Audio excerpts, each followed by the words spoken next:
Hello, everybody. Welcome to episode 7 of Cast Revive, your weekly top 5 VGM podcast. I'm your host, Matt Heimerl, here with the man back. Missed him last week, Steve Montel's here. Great to be back. Hello, everyone, one and all.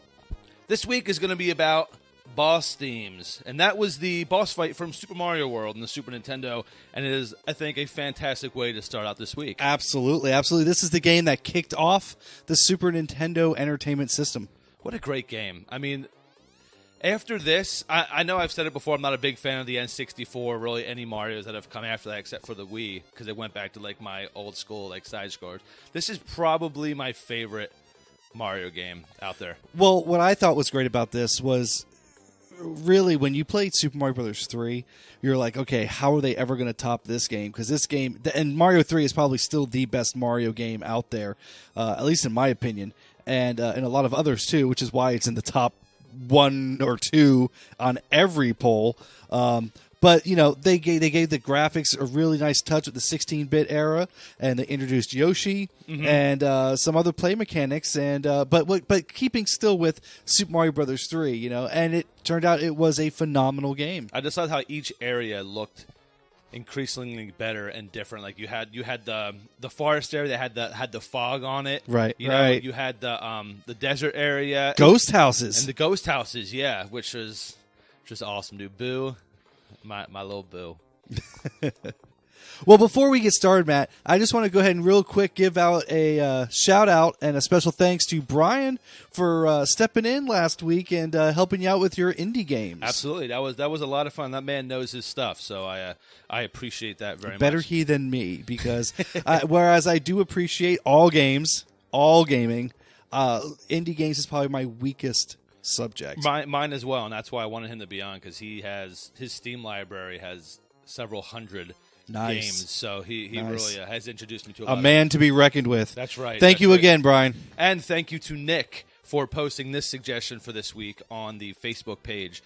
So this is for you, good sir. We hope you like our list. We love our fan suggestions. That's right. That's how we move ahead each week. If we don't have a suggestion, we just won't do a show. That is not true. We will make suggestions. That's right. Matt's top 5 favorite shower songs. Like, you don't want to hear that, so give me your suggestion. The family dog has requested the top 5. What? So let's go ahead and get started. I think we're feeling we're going to talk about a couple of these games longer than we usually do, because there's some really, really cool choices on here. And I have not shared my list with Steve this week. I usually kind of give him heads up on what I'm picking, so we don't kind of go into the same thing. But this week I'm keeping him in the dark, so I'm excited to see if he if I can get him, if I can get the game it's from. That's right. You should. I think you absolutely will. So ooh, it's a test. We're gonna go ahead and kick mine off first. So here we go.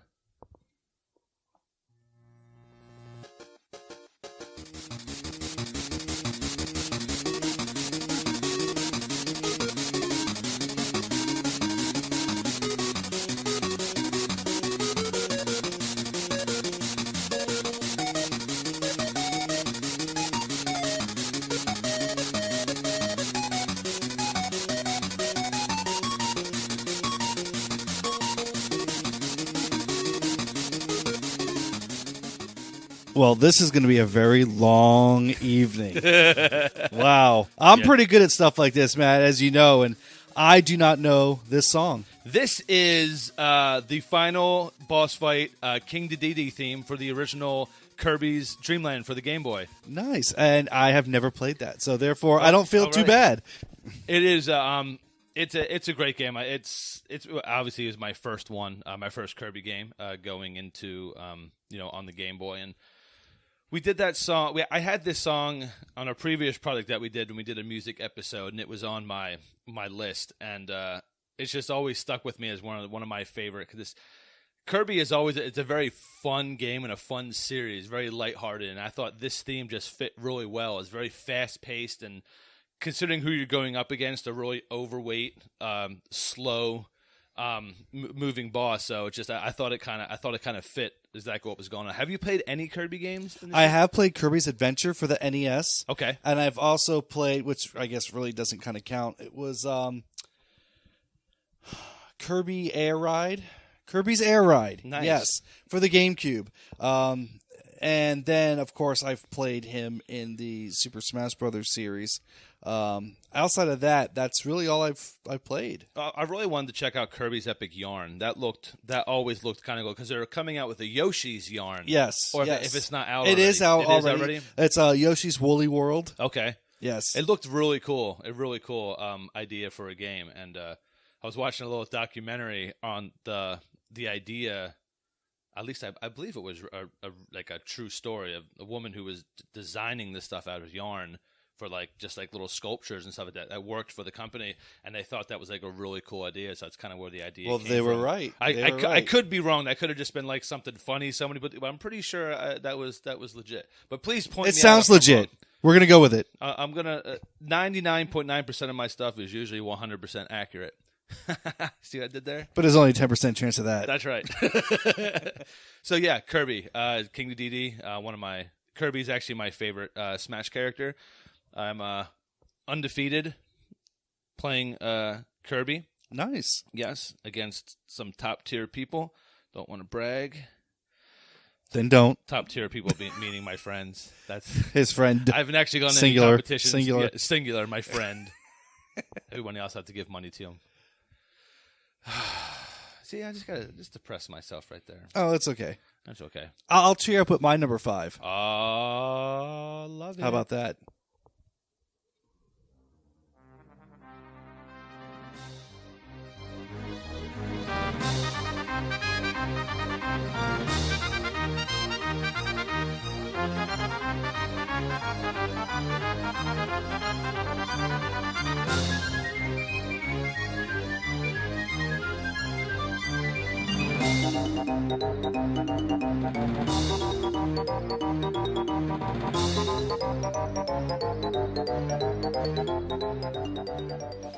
It's so campy. It's fun. It's awesome.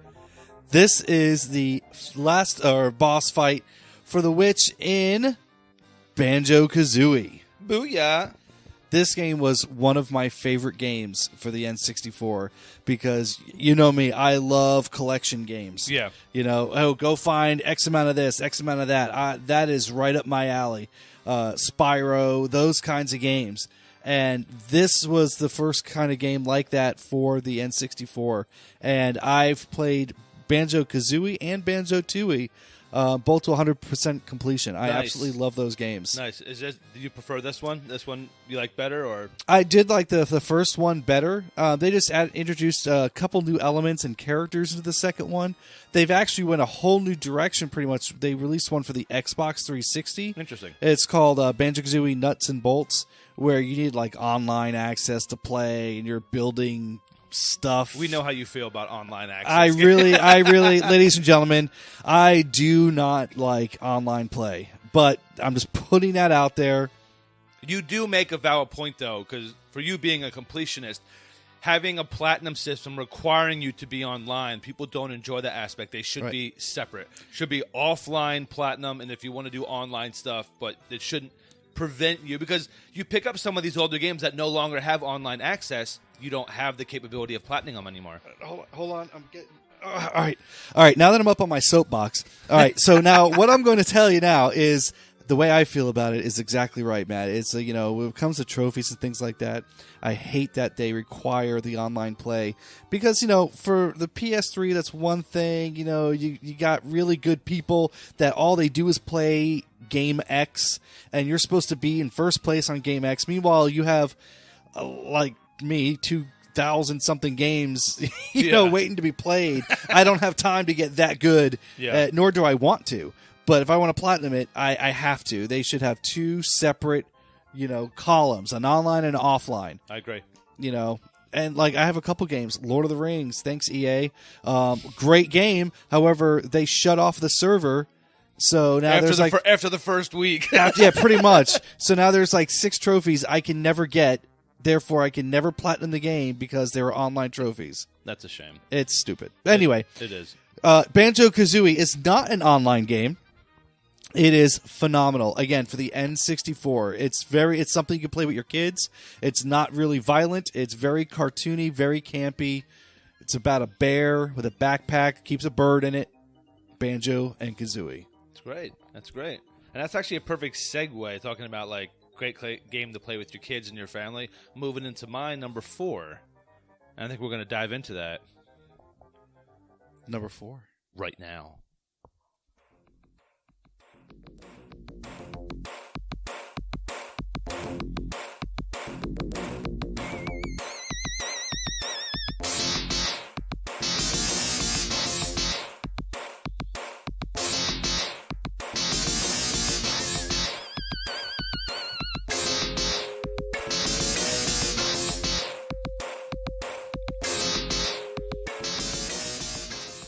All right, I'm not 100%, but it sounds very metallic, metal. I'm going to say Sonic Spinball. That is correct, sir. Good job. And people are probably like, really? In your list, you put Sonic Spinball in there? Sonic Spinball is my favorite Sonic game. Suck it. Yes, I love it. Everybody's always giving me crap for liking Spinball as my favorite Sonic game. And I don't understand why. I will defend it till the day I die. I love this game so much. And the points that people have given you that why it stinks, they're not even valid points.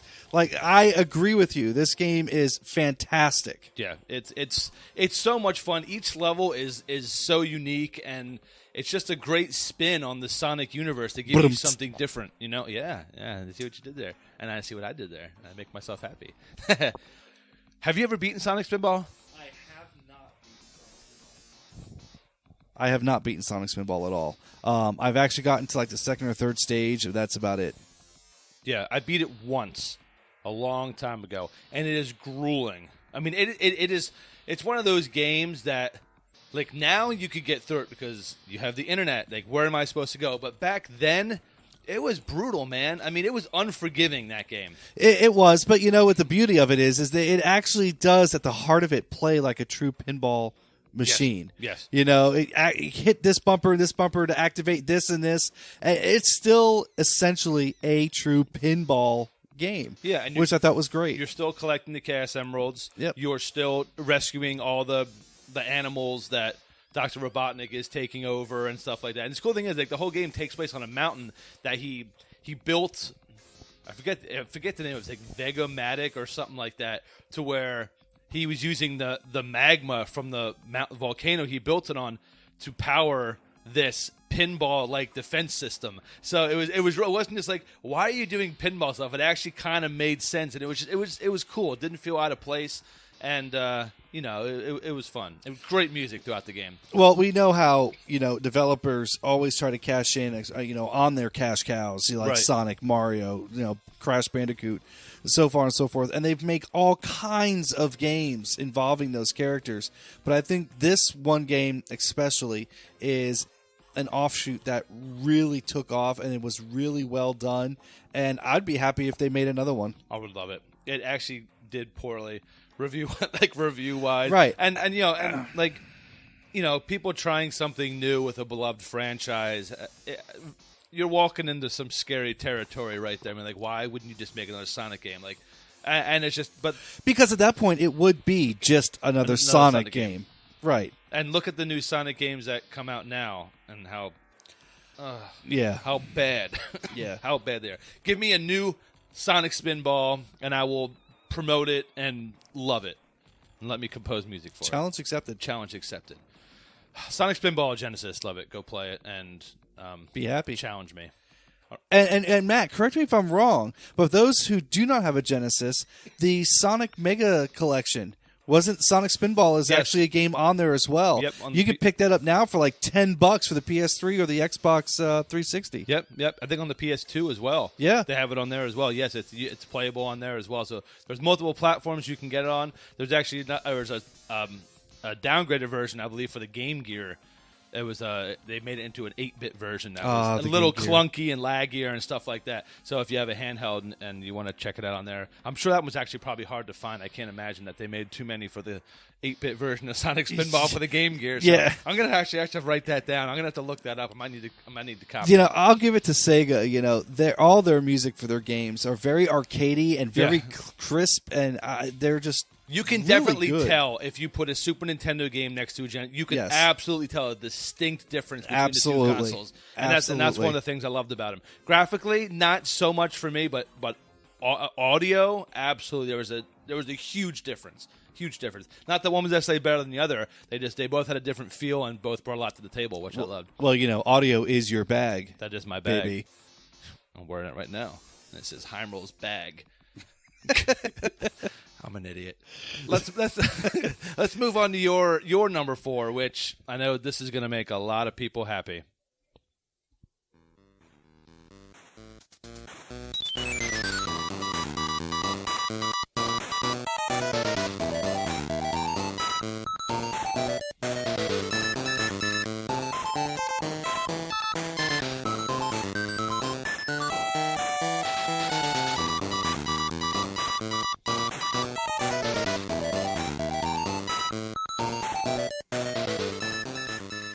I want to know how many people heard that out there right now and imagine themselves pogo bouncing off the rat on the moon. Yes. Everybody pictures it. Yes.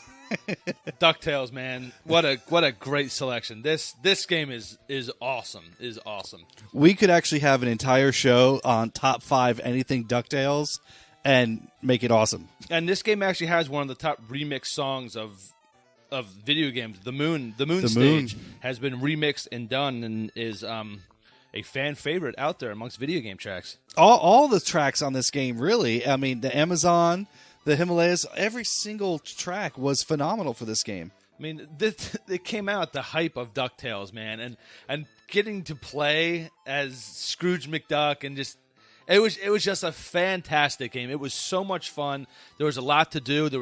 It wasn't overly complicated.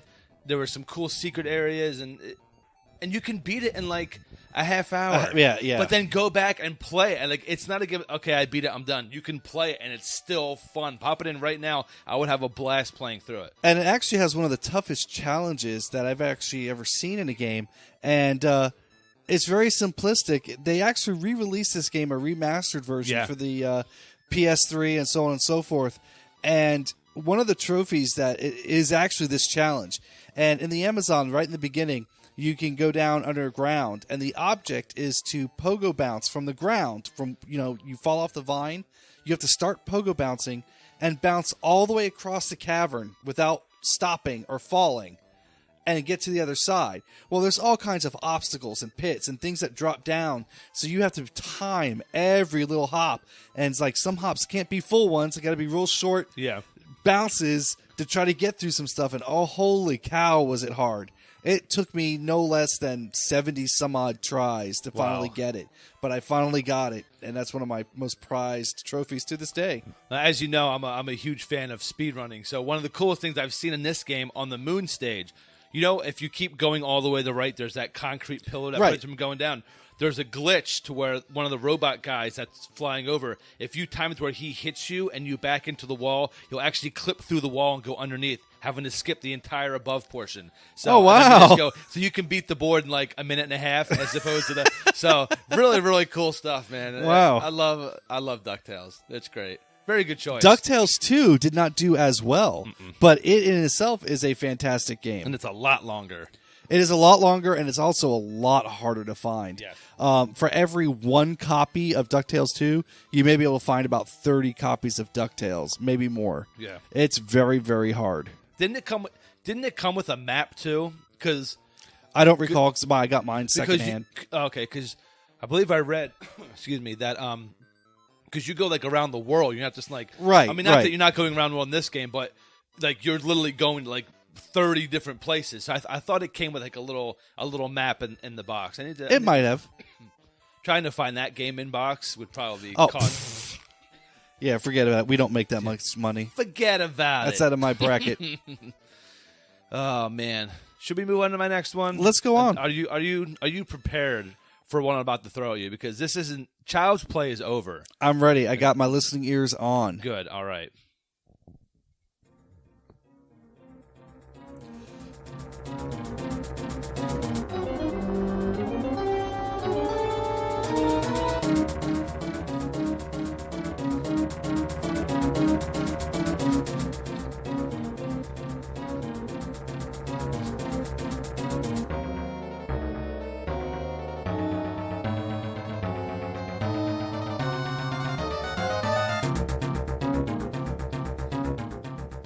cannot say enough about Super Metroid.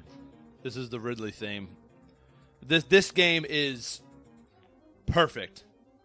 The best Metroid, hands down, ever produced. Nothing will ever come close. Agreed. To this game in terms of replayability, audio, story, just itemization. I mean, all the different things that they added in this game, coming from the original Metroid to this, I mean, it's increased by like 500%. It did. There was no middle ground there. It was like, okay, this is cool. Wow. Yeah. Wow. I mean, it really did. I mean, you had, 6 or 7 items in original Metroid, and then this one, you actually have a customization screen. You have a mini map. I mean, you have multiple new areas to explore. I mean, you had. I'm trying to think how many different items you had in this game. There's probably like 20 different items. Yeah, it was a lot. But what really did it for me for this game was the boss fights. Yeah. And, fight Kraid and to fight Ridley and Mother Brain. And, oh, man, the ending, the last fight was like, heart-wrenching. And it's cool because, I mean, that's a direct sequel to the Game Boy game Return of Samus. Samus. And it's just a cool story because it takes you back to when the game, like after you do the intro, you actually start back from the original Metroid game. And just coming down the elevator, and you're just like, oh my God, I'm back. And just that feeling that you get is just like, oh my God. What a way to start off a game, and it's perfect. To let you know that it all exists in the same place and everything else. Yeah, it's amazing. It's great. It's great. And it actually spawned this and Symphony of the Night, the Castlevania Symphony of the Night, actually spawned a new genre of gaming called Metroidvania, which is the item customization exploration heavy type of games that we all love those games. Yeah, so if you see an indie game coming out, you'll see it described as a Metroidvania game. You just know.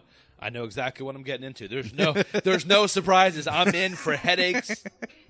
But I mean, nowadays, I always say it's easier. But like we said before, when these games came out, you had Nintendo Power, if it had any kind of hint on where to go. Right. And Metroid was hard, but Super Metroid, I mean, talk about hundreds of hours exploring every detail of where you needed to go and just backtracking and. But the coolest ability they gave Samus in that one was that speed run. Oh, yeah. Where you can run through and then walls. Also, like you get down and then up, and then you can like supercharge her through the ceiling. Yeah. There were some unbelievable moves in that game and weapons and everything, and it's just a shame that nothing really. I mean, not that I hate the Prime series. I wish they would go back to the side-scrolling Metroid and but make it like more modern. I didn't care for the Prime series. I have them, and I beat both. At least 1 and 2. But, and I thought 1 was better. But I still agree that Super Metroid was the best Metroid that they've come out with. Yeah, and that's hard because I'm a huge, huge fan of the original Metroid. But Super Metroid, musically, like I gave all the reasons earlier. I'm not going to go through them again. But it's one of my top. And a local artist actually does Metroid art. His name's Barrett Biggers. And I have a lot of his art, and he actually does like vintage style Metroid pieces. Oh, wow! And he got me into it, and it's unbelievable. Yeah, if you want to check it out, if you're a fan of like gaming art and stuff, check out Barrett Biggers. He's amazing, amazing high quality stuff, and you won't be disappointed with it. Very nice. Yeah, I could go on forever, and in fact, I will, but I won't because we have like 4 more songs to go through, and we're already halfway through. I told you we were going to talk a lot more about We are going to talk about it. Well, let's go on and move on to, what is it, my number 3? This is your number No. Yes. Number 3. Yes.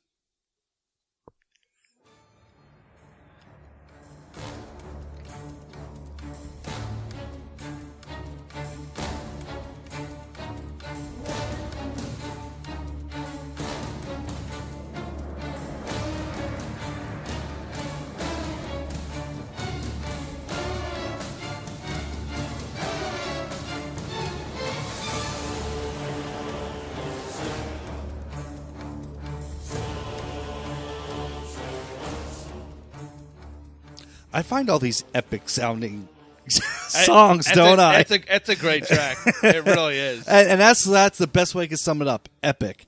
The first time I played God of War 2, and you start killing guys in the very, very beginning, like it's almost a prologue, and you walk by a window and the camera zooms in and you see the Colossus of Rhodes. It's like come to life and turn around and start walking at you. You're like, oh my God. It's an epic. I mean, and I told you earlier, I unfortunately haven't gone through the God of War series, but I'm familiar with Kratos and all, and what the storyline is about. But it looks, I mean, it's a shame that I haven't gone through it because it really is. It's absolutely my I'm style glad you of said gameplay. It. I'm glad you said it because yes, it is an amazing game. Don't they have like a complete? They do. I can lend it to you. I do eventually want to go through it because it's I'm a big fan of just brutal blood and guts hack. But and yeah, I mean, and that's exactly what this is. And this fight, the Colossus of Rhodes, it's just epic. And for it to be right in the very beginning of the game, it's like, wow, okay, so the rest of the game has to beat this bar? Holy cow. Yeah. What am I in for? And the picture I'm looking at, it reminds me of something from Shadow of the Colossus. Yes. He's just standing on a finger, Yeah, and it is that big, and you have to sit there and keep hitting at it in like certain spots, and it breaks apart as you're fighting. Nice. And then, like, but right before you get to that fight, though, you see him as he's walking across the bay at you, okay? And so you're fighting guys, and as you pass windows, you can see him getting closer. Nice. And then all of a sudden, like, a big arm comes through the room, just rips apart the wall. You're like, oh my God. And you see, like, he's peeking in, trying to find where you're at until you get outside and you start fighting him. Yeah, it's insane. It is like pulse pounding insane. That's awesome. That is awesome. Love it. God of War 2. And they've had 3, right? It was 3 God of Wars? Technically, they've had more. There's the first 3 God of War.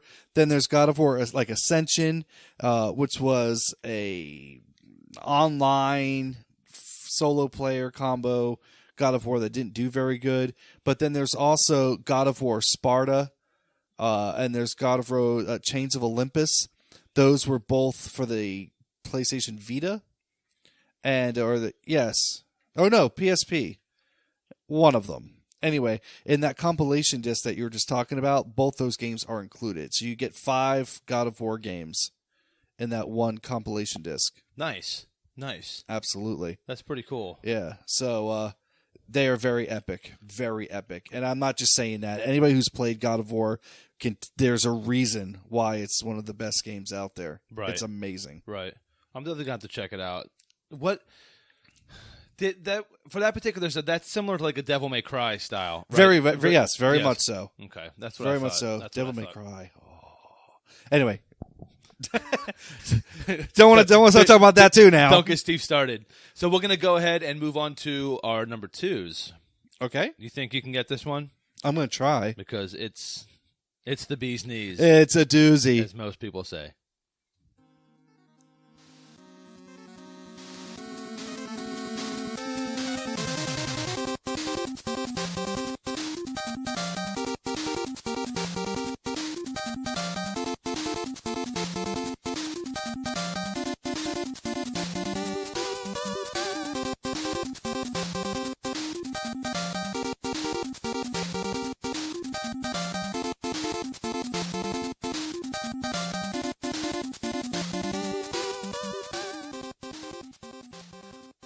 It's a Mega Man of some sort. I'm going to say Mega Man 6? Mega Man 2.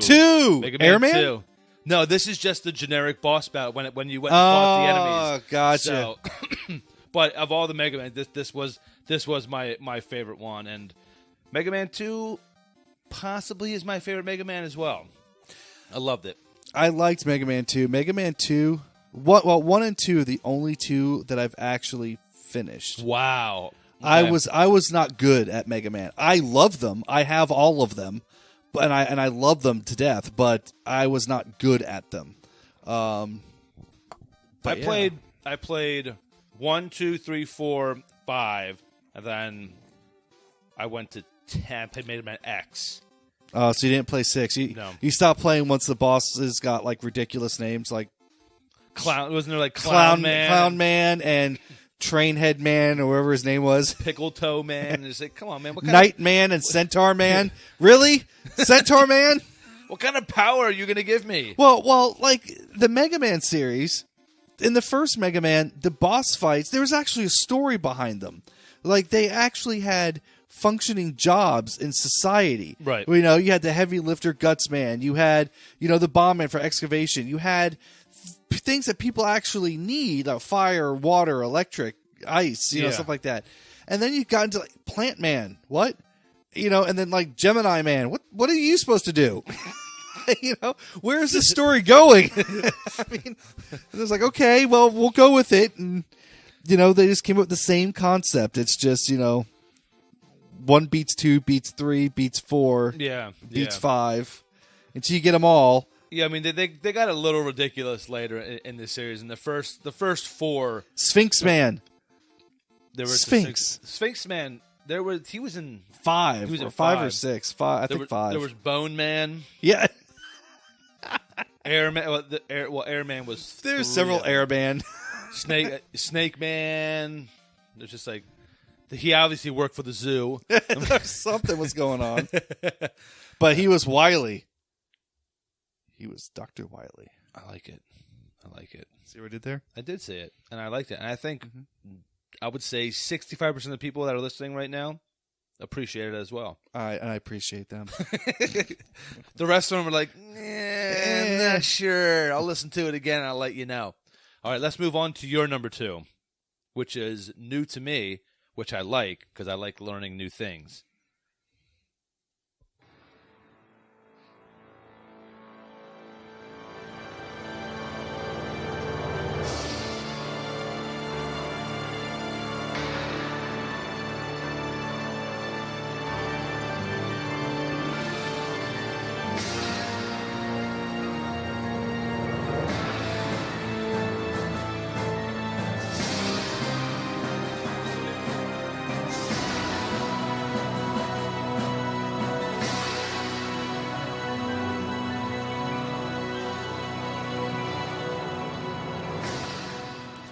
Well, you know, Matt, every time we do these top 5s, I somehow, some way introduce you to a brand new RPG series for you to check out. I believe one last time was Wild Arms. And, you know, well, this is no different. This is actually the 3rd in a trilogy called Shadow Hearts. Not to be confused with Kingdom Hearts. Shadow Hearts is a turn-based RPG that is very gothic in its origins and its style, and it's like it's awesome. It really is awesome.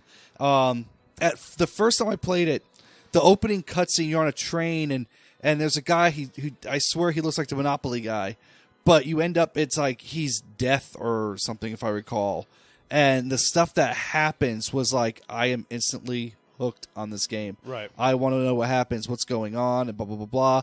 And what's really cool is the characters in the game, they progress, and they are actually pretty much the same characters, if not the same, but they make references to all the characters so that it's all sequential, the things that happen. And I can't say enough about this. It's been a long time since I've actually played the 3, but I did complete every single one of those at 100%. Nice. I mean, they're so good. One of them, this guy is like he's like a wrestler. He's like he's like called the Masked Question, and like that's a cool name. Yeah, one of his ultimate pieces of gear is just a question mark helmet. He's like a luchador kind of thing. Nice, but yeah, I mean, the game is just fantastic. I would definitely recommend playing them all. This one is like, again, from the 3rd game. It's called Shadow Hearts from the New World, and it's a lot of the game takes place in England, Europe kind of area. This one takes place in the US. USA.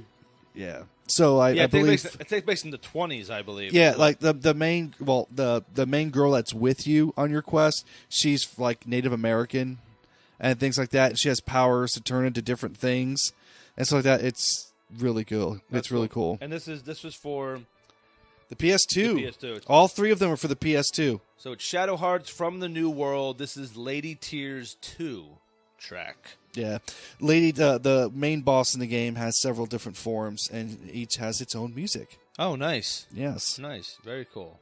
Scales and epicness. Was this out of all of them? Was this game your favorite of the 3 that you played, or? I would say yes. So they got progressively better each one in the series, or just storyline wise, you just preferred this one? Well, that was the beauty for it. The only thing that really changed in the games, besides slight graphic differences, was the story. The gameplay was the exact same, and they had these things too. They tried to introduce some elements where, like, there's I remember like a dial that if you hit things in the right times, like there's like think of like a wedge, right? Okay, and as this meter went around, if you stopped it in the wedge, it did an ability, but then. And I believe all your attacks are that way. I might be wrong. I have to go back and check that. But I know special attacks are. Nice. And then, like, some of them have, like, really slim spots and then others wider. And you might have to hit 1 or 2 or 3 to get the combo to go. But, yeah, and there's all kinds of items you can equip that change those radius meters so that everything's huge, or everything's really small, but then it does 5 times the amount of damage if you hit them. Nice. Yeah, so it's definitely some payoffs. That's pretty cool. Yeah. I know. There's enough RPGs that you could never have to play anything ever again. I tell you, it's depressing to think. I was like, yeah, I've played a lot of games in my life. Like, no, I really haven't. When you think of all the, especially in the RPG area, I've played mainly Final Fantasy and the Mana series, and Legend of Dragoon. Tip O iceberg. I know. And they're just like, oh, you haven't played.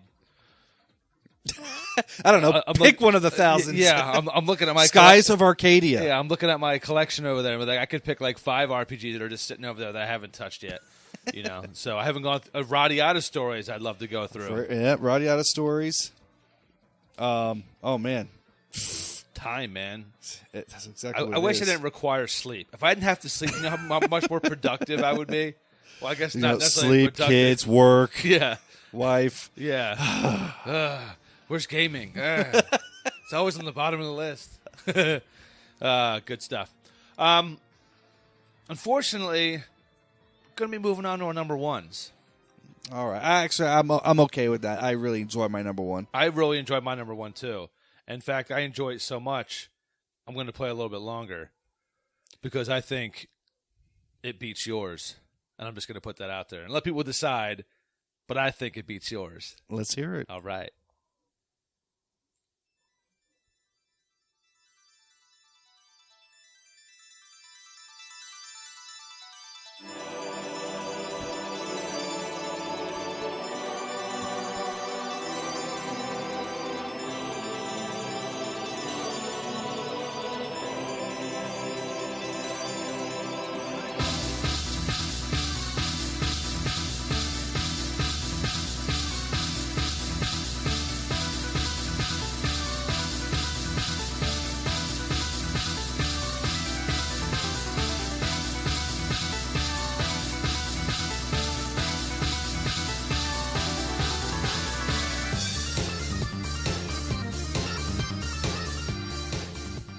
Matt is dancing over here. Getting so funky with it. I love it. This is the Seymour battle from Final Fantasy X. Yes.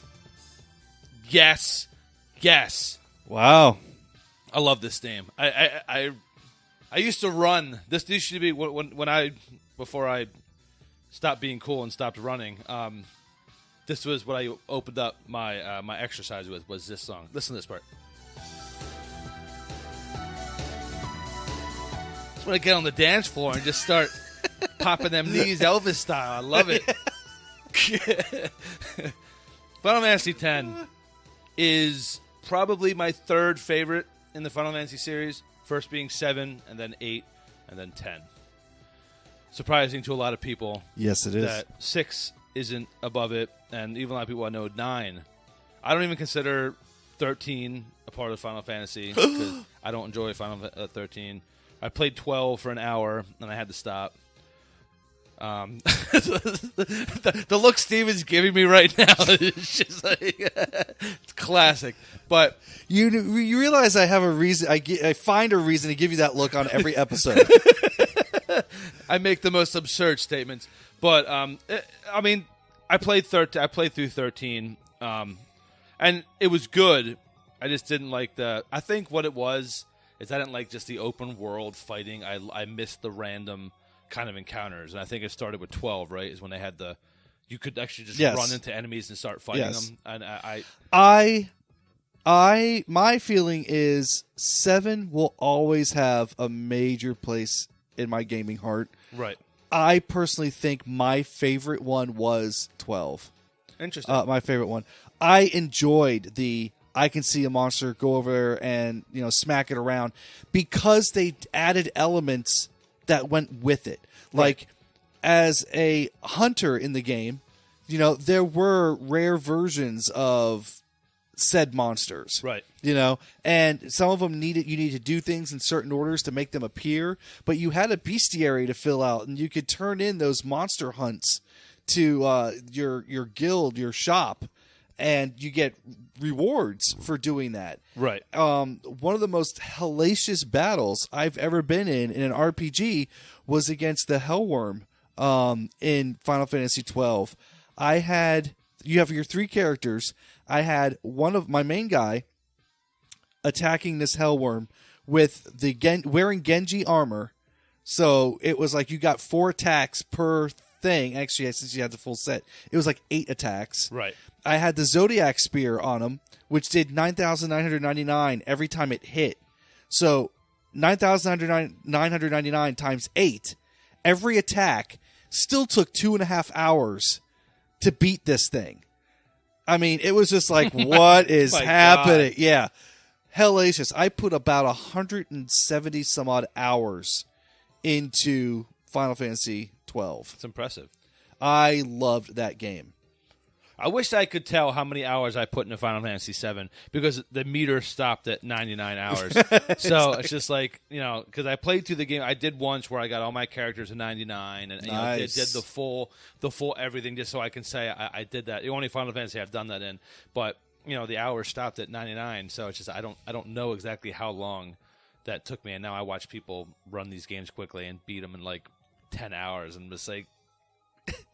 Yeah, but they're not. But they don't do everything. They just re-released Final Fantasy VII on the PSN that you could download. It's like $15-$20 or something like that, and there's trophies with it. And one of the trophies is to get any character to level 99, and things like that. And I believe that's the toughest trophy.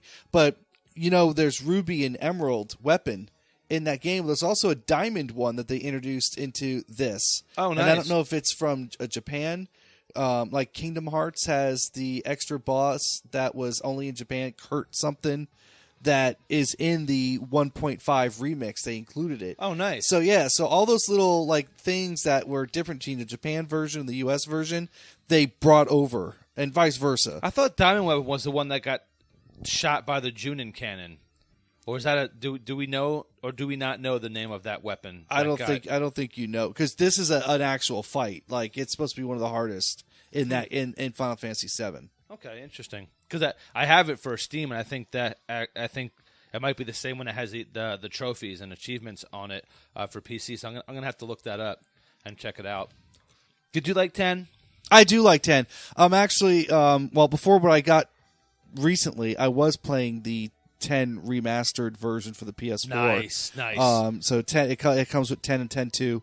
10.2 was hard for me to get into, but I think I enjoy it more now than I did back then. Yeah, when absolutely. It first came out. Absolutely. Well, it was the first Final Fantasy to have a true sequel to itself. Yes. So that was kind of cool to see finally what happens to some of your characters that you've played hundreds of hours with. And it's the first Final Fantasy to have multiple endings.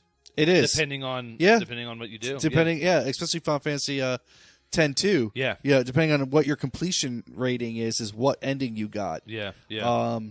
But yeah, I enjoyed the dress spheres, and people complained about it. Oh, it's all girls and dress spheres. Really, how is that ultimately any different than the job classes in like Final Fantasy Tactics or Final Fantasy IV that was released in Japan, where you just changed your class and now you have to worry about leveling up that class to use certain things.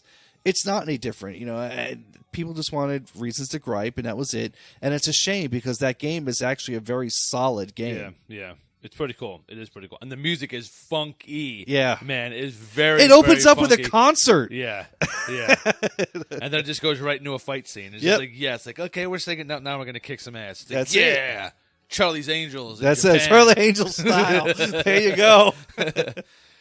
Oh, man. All right. Well, you know what? I think this was a fantastic Thank you. track. I do have to hand it to you. But in my heart of hearts, I think mine actually beats it. Are you sure? Yes. Let's find out.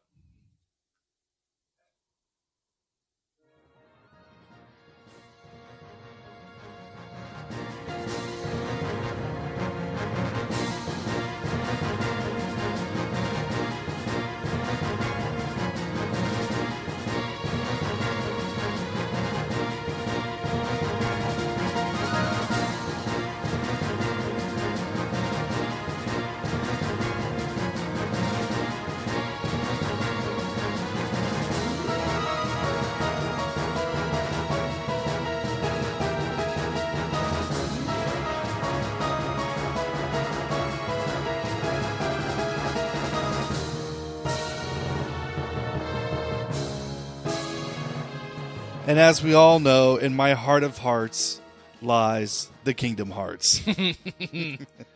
The deep end. I've waited all song to be able to say that. I just want you to know. You're holding on to that gem. I was like, It's gold. yes, it's getting played now. That's gold, Boom, Jerry, on the gold. floor. But yeah, Kingdom Hearts. Awesome. Fun game. I've only played the first one, but it was actually a very enjoyable experience. How can we take something as awesome as Disney and make it better? Oh, I know. Add Final Fantasy Meanwhile, characters. Matt's over here. How can we take something as awesome as Final Fantasy and make it better? Yeah, that's true. You got peanut butter on my chocolate. You got chocolate on my peanut butter. This is amazing. Yes. As we all know, Kingdom Hearts is the perfect marriage of Disney and Final Fantasy, and the gameplay improves with time. It's had some very rare misses as far as the series is concerned. Dream Drop Distance, not talking about it. But other than that, I think every single one of those games was fantastic. It tells a really good story, a very convoluted story, unless you really. And the reason why it's convoluted is because not necessarily happens A, B, C, D, and it's not necessarily all on one system. Yeah. So A and B might be here, but now you have to go buy this system to play C and D, and then E is back over on this other system. Right. And you're like, okay, wait a minute, what? Now I'm investing all this money to just follow this story. I'll just Wikipedia it. Just because this is ridiculous. It was cool because, I mean, it took you to the lands of your favorite Disney games, and you got to That's explore and participate in what was going on. And then you got summons that were, Disney characters. that were Disney characters, and it was really, really cool, a cool take on it. And it actually was a very, very enjoyable experience. And the weapon was cool. The Keyblade is just a very unique and awesome type of weapon. It's as unique and as awesome as in Final Fantasy VIII when they released the Gunblades. Because that Yes. was awesome. When they had the Gunblades, what is that? I want one that is awesome. And then you could time the trigger and actually shoot the gun. Yep.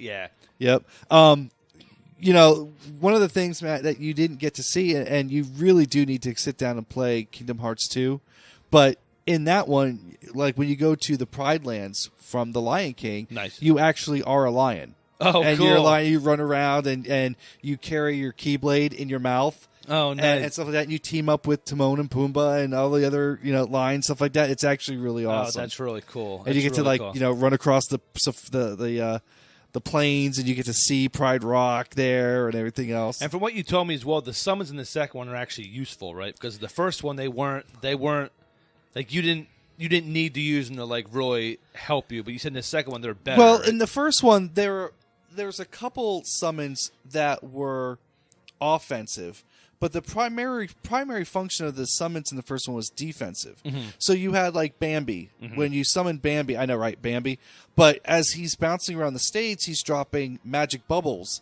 so that as you follow him, you're gaining all your magic back, and that could be huge. I mean, imagine just a summon that gives you all your magic back whenever you need it. Yeah. You also had Tinkerbell, which when she got summoned, did the same thing but for health. So you had like unlimited health while she was on the screen. Mm-hmm. Then you have your offensive ones. You had Dumbo, you had Simba, you had Genie.